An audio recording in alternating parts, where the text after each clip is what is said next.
This committee has been seeing bills on the issue of nursing home staffing ratios, I believe, Delegate Watts, for about 20 years, give or take.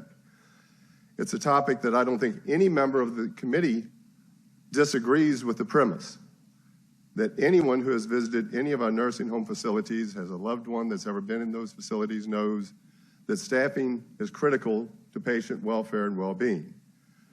We've seen, especially during the time of the COVID isolation, this was even more critical and more poignant and more challenging for the facilities because they didn't have the workforce necessary to even address, in some cases, the basic minimum needs.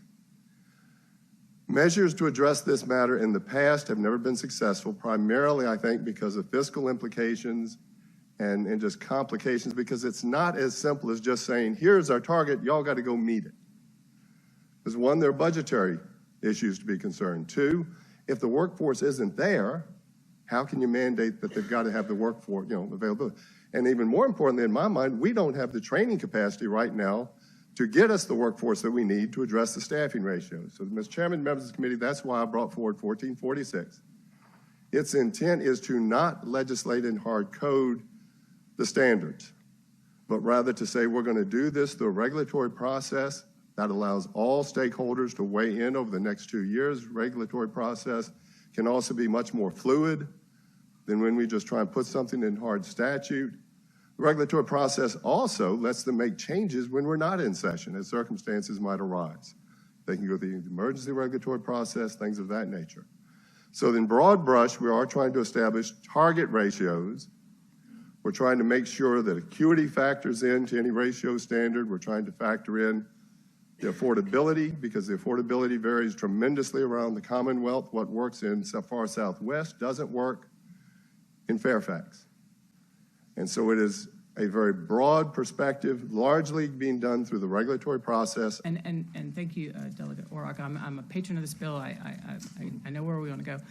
My concern is that this seems a pretty extensive crafting in this short period of time. Is there any friendly way to give us more time that we could look at the bill in its totality before we vote? And thank you for raising that question, because I was remiss in not explaining why we're taking this up so early. It's my understanding it's going to have to go upstairs.